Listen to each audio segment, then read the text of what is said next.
Definitely হ্যাঁ। আর আপনি তো একটা সময় স্টুডেন্ট ছিলেন বা আপনি এখন যেই আপনার যে বর্তমান অবস্থান, আপনি যখন নিশ্চয়ই অনার্স শেষ করেছেন বাংলাদেশে বা মাস্টার্স শেষ করেছেন বা শুরু করছেন, সেই জায়গাটা নিশ্চয়ই এক ছিল না।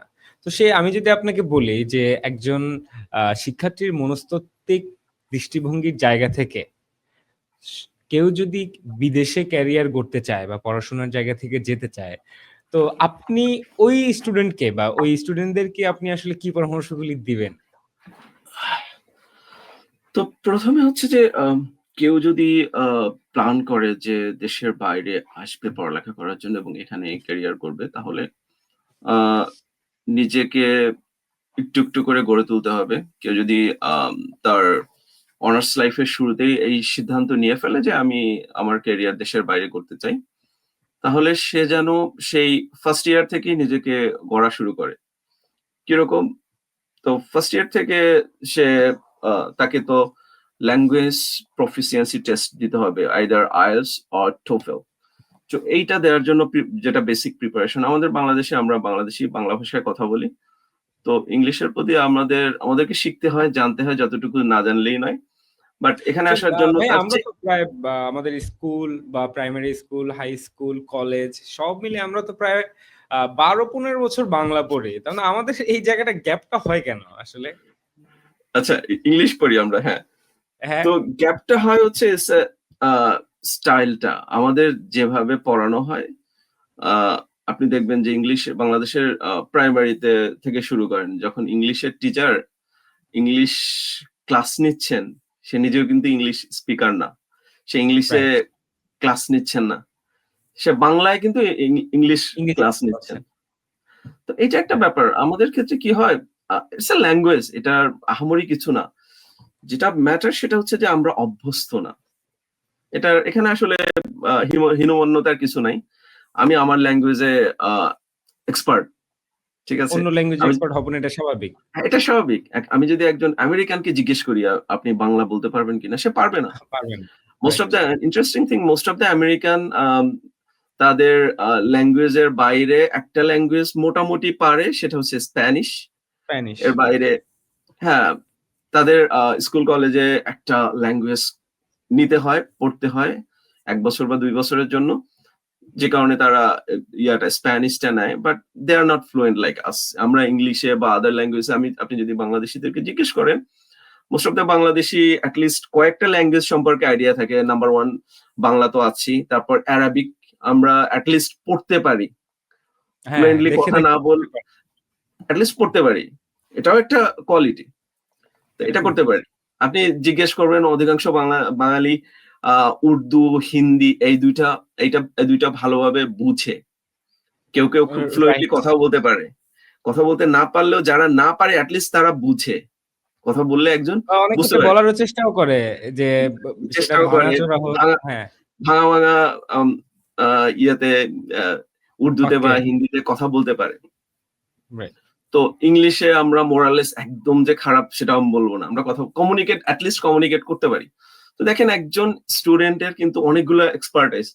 ইনফেক্ট আমি যখন আমেরিকানদের সাথে কথা বলি যে ওরা যে ২-৪ টা ওয়ার্ড জানি বা বলতে পারি এরকম ল্যাঙ্গুয়েজের ওরা অনেক সময় ফ্রেন্ডদের সাথে কথা হয় না এরকম কতগুলো ল্যাঙ্গুয়েজ। আমি জি, জি। যখন বলি যে হ্যাঁ, এই ল্যাঙ্গুয়েজে এইগুলো আমি ২-৪ টা কথা বলতে পারি। তো ওরা সারপ্রাইজ হয়ে যায়, হাউ ইস ইট পসিবল? আমরা তো আমাদের ইংলিশের বাইরে কিচ্ছু জানি না। তো আমাদের ইন্টারেস্টিং। এখানে হীনমন্যতার কিছু নাই। আমরা ওদের চেয়ে বেটার পজিশনে অলরেডি আছি।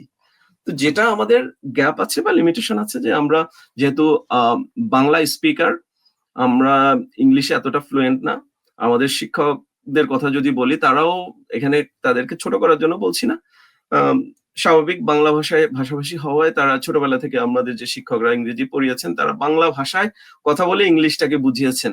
ইনফেক্ট আমরা যখন ইংলিশটা শিখি আমরা কিন্তু ট্রান্সলেট রাইট। করে শিখি। এই যে প্রবণতাটা এই এক্সাক্টলি। জায়গাটা হচ্ছে গ্যাপটা, ডিফারেন্সটা। ঠিক।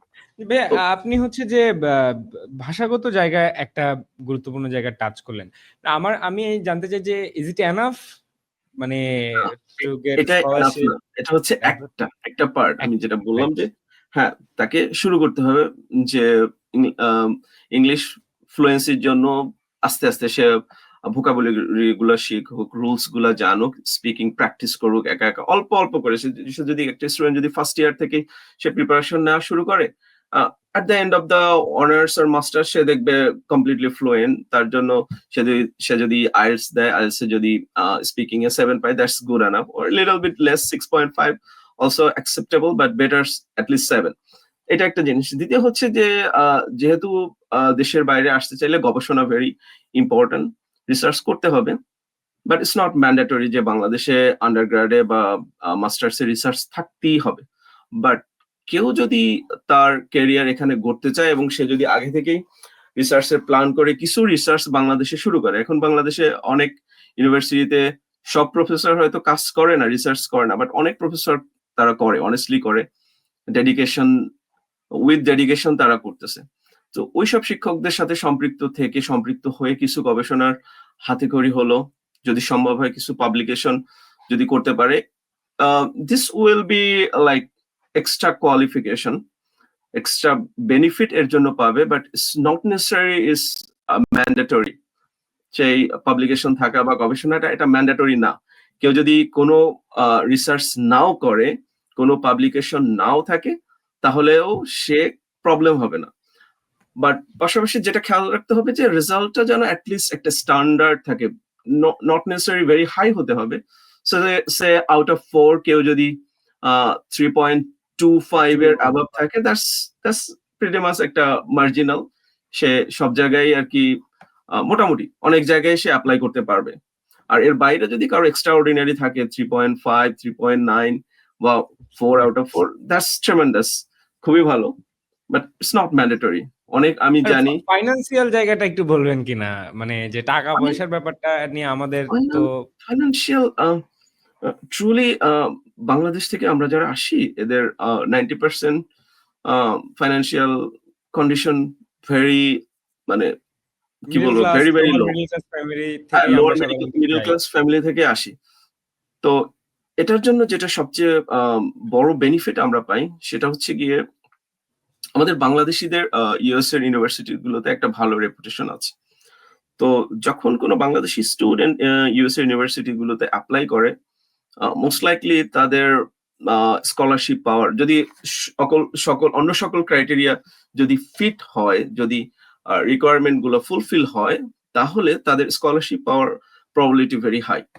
ট্রুলি আমি দেখেছি ইন্ডিয়ান স্টুডেন্টদের সাথে আমাদের কম্পেয়ার করেছি, ইন্ডিয়ান স্টুডেন্টরা অনেক আসে, অসংখ্য স্টুডেন্ট আসে, বাট আমি দেখলাম যে ইন্ডিয়ান পাকিস্তানিদের তুলনায় বাংলাদেশিদের রেট, যেটা স্কলারশিপ পাওয়ার রেট ভেরি হাই। কারণ ইন্ডিয়ান স্টুডেন্ট দেখা যায় একটা সেমিস্টারে আসে, একটা ডিপার্টমেন্টে 50 জন স্টুডেন্ট আসলো ইন্ডিয়ান, তার মধ্যে হয়তো স্কলারশিপ পেলো 10 থেকে 15 জন। ভাই আমাদের মানে বাংলাদেশিদের মধ্যে একটা ধারণা আছে যে ইন্ডিয়ানরা মার্কেট দখল করে নিচ্ছে। আসলে এই জায়গাটা তাহলে ট্রু না, মানে আমি কিভাবে বলতে পারি, বা অতটা না। ইন্ডিয়ানরা দখল করতেছে, দ্যাটস ট্রু, বাট বাংলাদেশিরা আমি বলবো ইন্ডিয়ানদের চেয়ে, ইটস মাই পার্সোনাল অবজারভেশন, হয়তো I might be wrong, others ইউনিভার্সিটিতে সিচুয়েশন ডিফারেন্ট, বাট আমি দুইটা ইউনিভার্সিটির স্টুডেন্ট ছিলাম at a time. University of Arkansas Little Rock, আচ্ছা university of Arkansas for medical science. আমার দুইটা ইউনিভার্সিটিতে, আমার পিএইচডি মূলত এই দুইটা ইউনিভার্সিটিতে combination. It's kind of rare, বাংলাদেশে এগুলো চিন্তা করা যায় না, বাট ইউএসএ সবই পসিবল। তো দুইটা ইউনিভার্সিটিতে আমি দেখেছি যে স্কলারশিপ রেট বাংলাদেশিদের বেশি। ইন্ডিয়ানরা আসতেছে, আমাদের ইনফ্যাক্ট ইউএলআর এর কিছু ডিপার্টমেন্ট আছে যেখানে ইন্ডিয়ানরা ভরে গেছে, প্রচুর ইন্ডিয়ান। বাট আমি বলছি স্কলারশিপের কথা স্পেসিফিকলি, স্কলারশিপ রেট আমি দেখেছি যে ইন্ডিয়ানরা এত স্টুডেন্টের মধ্যেও সে ইন্ডিয়ান আসছে, একটা ডিপার্টমেন্ট আছে আমাদের এখানে, ইনফরমেশন সায়েন্সের একটা ডিপার্টমেন্ট আছে, ইনফরমেশন কোয়ালিটি, যেটা অল টাইম ইন্ডিয়ান দ্বারা ভরপুর থাকে।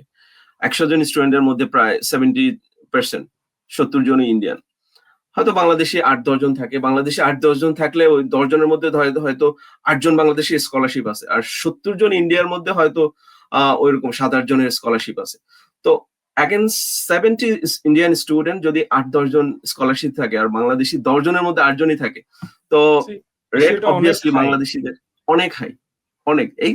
তো আমি এই কথাটা বোঝানোর চেষ্টা করতেছি যে এটা আসলে টেনশনের বিষয় না। আপনার যদি আদার্স রিকোয়ারমেন্ট ফুলফিল হয়, আপনি কোথাও না কোথাও স্কলারশিপ পাবেনই। সেক্ষেত্রে আপনাকে একটা জিনিস মাথায় রাখতে হবে, university selection is very important. যখন রাইট। ইউনিভার্সিটি সিলেকশন করবেন আপনাকে একটু গবেষণা করতে হবে। It's kind of research. আপনাকে দেখতে হবে, সাইট গুলোয় যেতে হবে, রিকোয়ারমেন্ট গুলো দেখতে হবে। আপনার আপনার যে গবেষণার যে ইন্টারেস্ট, সেইটা ইউনিভার্সিটির কোন টিচারের সাথে অ্যালাইন করে সেটা দেখতে হবে। দেখার পরে আপনার কাজ যেটা হবে, যদি সম্ভব হয় যে যে প্রফেসরের সাথে আপনার রিসার্চ ইন্টারেস্ট অ্যালাইন করে তাকে একটা ইমেল করা। সে হয়তো আপনাকে অ্যাডমিশনে হেল্প করবে না, সে হয়তো আপনাকে আম, আহ, নিবে না, তারপরও বলা যায় না। সে যদি কোনো কমিটিতে থাকে, সিলেকশন কমিটিতে, সে আপনার নামটা দেখলো, ও এই ছেলেটাকে একটা আমাকে সফট ইমেল জায়গা থাকতে করেছিল। পারে। হ্যাঁ, এটা হতে পারে। ঠিক আছে, তো এইটা করা, ইউনিভার্সিটি প্রপার ইউনিভার্সিটি সিলেক্ট করা, এবং পাশাপাশি যখন ইউনিভার্সিটি সিলেক্ট করবে স্টুডেন্টরা যেন এটা মাথায় রাখে, কেউ যেন একটা কি দুইটা ইউনিভার্সিটি সিলেক্ট করে বসে না থাকে।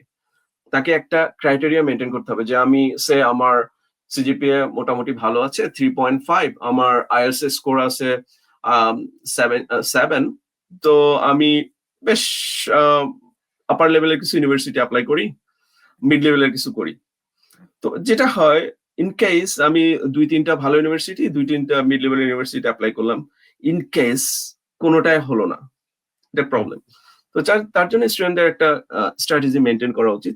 সেটা হচ্ছে যে 3 ক্যাটাগরির ইউনিভার্সিটি সিলেক্ট করা: হাই লেভেলের, মিড লেভেলের, লোয়ার লেভেলের। ঠিক আছে, তো সে তার টার্গেট হয়তো হায়ার লেভেলের ইউনিভার্সিটিতে যাওয়া, বাট স্টিল নাও তার যদি তার যে ব্যাকগ্রাউন্ড যদি খুব স্ট্রং ব্যাকগ্রাউন্ডও হয়, মানে 100% ইয়ার জন্য, যে আমি কিছু ইউনিভার্সিটি একদম লো লেভেল ইউনিভার্সিটি অ্যাপ্লাই করলে আমার হবেই, আমি নিশ্চিত। ঠিক আছে, ওইরকম একটা দুইটা ইউনিভার্সিটিতে বা একাধিক ইউনিভার্সিটিতে যেন অ্যাপ্লাই করে রাখে। তাহলে ইনকেস যদি প্রথম লেভেলের দুইটা ইউনিভার্সিটি থেকে এক্সকিউজ মি মিসও হয়, তাহলে অ্যাটলিস্ট আসতে পারবে ইউএসএ। আর ইউএসএ আসার পরে যেটা হয়, প্রত্যেকটা স্টুডেন্টদের জন্য অপরচুনিটির ডোর ওপেন হয়ে যায়। তখন it's easy, pretty much easier to move from one university to another university. University, right. Okay. ভাই আমরা বোধহয় ফ্রিতে একটা মানে কি বলে যে একটা গাইডলাইন ক্লাস দিয়ে দিলাম। আমি জানি না আপনার ফি কত? যে স্টুডেন্ট না, যারা না, না। দেখছেন তাদের জন্য এটা ইনফ্যাক্ট অনেক আমি একটু একটু ইনফরমেশন দিয়ে রাখি। আমরা আমাদের সোচ্চার স্টুডেন্ট নেটওয়ার্ক যেটা, সেখানে জি, জি। কিন্তু আমরা শুধু অ্যাক্টিভিজমই শেখাই না, আমরা কিন্তু ক্যারিয়ার গাইডলাইনও দিই। তার মধ্যে এই একটা, যেটা যেহেতু আমরা দেশের বাইরে আছি, ইউএসএ আছি সবাই, আমরা কিন্তু এই এরকম ওয়েবিনার, ট্রেনিং, ওয়ার্কশপ এগুলো করাই, ওদেরকে শিখাই। কারণ ওদের প্রতি আমাদেরও একটা রেসপন্সিবিলিটি আছে, নট অনলি সোচ্চারের সাথে কানেক্টেড এনি অর্গানাইজেশন। কেউ যদি আমাদের সাথে কমিউনিকেট করে, হ্যাঁ ভাইয়া আমাদের এই বিষয়ে কিছু গাইডলাইন দরকার, we are pretty much willing to do that. Wow, interesting. যে আমাদের যারা দেখছেন মানে আমাদের 3rd ইয়ার, 2nd ইয়ার বা 1st ইয়ার বা 4th ইয়ার তাদের জন্য কিন্তু এটা ভাই একটা বিশেষ সুযোগ দিল। যে আপনারা ঝাঁপিয়ে পড়ে সোচ্চারের সাথে কাজ করতে পারেন। তাহলে হয়তো আপনাদের জন্য আরো অনেক উইন্ডোজ ওপেন হয়ে যাবে কি বলে যে সম্ভাবনার।